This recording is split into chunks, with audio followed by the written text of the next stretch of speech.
नमस्कार दोस्तों, आप देख रहे हैं करंट अफेयर्स, जहां हम हर कानून, नियम और नीति की सच्चाई सरल भाषा में बताते हैं। आज का सवाल बहुत ही रोचक है, जो अक्सर लोगों के मन में आता है।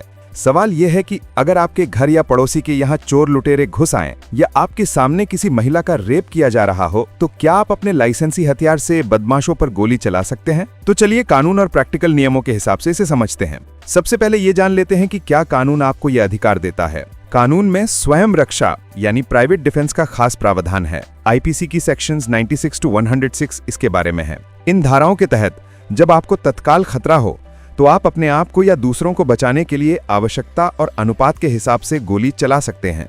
लेकिन याद रखिए, ये अधिकार केवल सीमित और शर्तों पर दिया गया है। आईपीसी की सेक्शन 100 के मुताबिक यदि हमला ऐसा हो जिससे आपको लगे कि सामने वाला आपको गंभीर चोट पहुंचा सकता है, जिससे आपकी या किसी दूसरे की मृत्यु हो सकती है। इसके अलावा किसी महिला के साथ बलात्कार, अपहरण या कोई ऐसी गंभीर आपराधिक घटना जिससे किसी की जान जा सकती है, तो उस हालात में आपके द्वारा दी गई प्रतिक्रिया को जायज माना जा सकता है।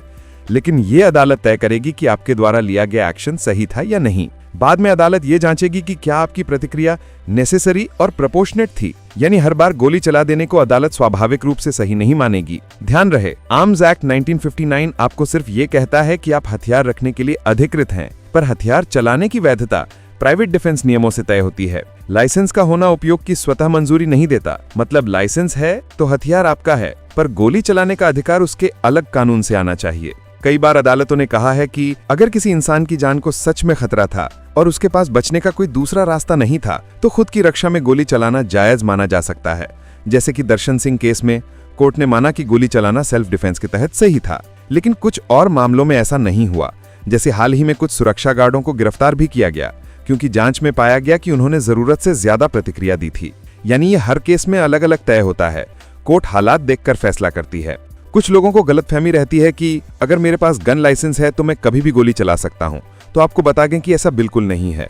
आप तभी गोली चला सकते हैं जब आपकी जान का खतरा हो। दूसरी गलतफहमी ये होती है कि अगर कोई मेरा सामान लूटे तो मैं उसे मार सकता हूं। तो आपको बता दें कि ये भी पूरी तरह से गलत है। सिर्फ संपत्ति बचाने के लिए किसी की जान लेना कानूनन गलत है। सच यह है कि गोली तभी चलाना कानूनी रूप से सही माना जाएगा जब आपको लगे कि आपकी या किसी की जान को तुरंत असली खतरा है और आपके पास बचने का कोई और रास्ता नहीं है। अगर आपने गोली चला दी है तो तुरंत क्या करें? सबसे पहले पुलिस को तुरंत फोन करें, 100 या 112 पर कॉल करें और पूरी जानकारी दें। घटना की जगह को वैसा ही छोड़ दें, कुछ भी छुएं नहीं। गवाहों के नाम और नंबर लिख लें। अगर कोई घायल हुआ है तो फौरन अस्पताल ले जाएं और मेडिकल रिपोर्ट लें। किसी अच्छे वकील से तुरंत सलाह लें। ध्यान रखें, कई बार गोली चलाने के बाद पुलिस आपको पूछताछ के लिए पकड़ सकती है। ये प्रोसीजर का हिस्सा होता है।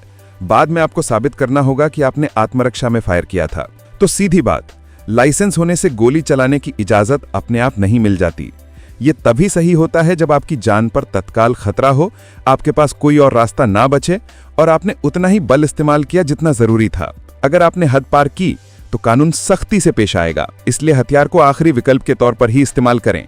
कानून आपको बचाता है, लेकिन तभी जब आप भी कानून की मर्यादा में रहते हैं।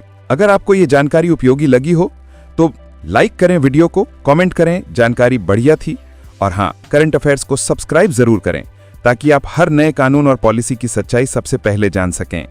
धन्यवाद।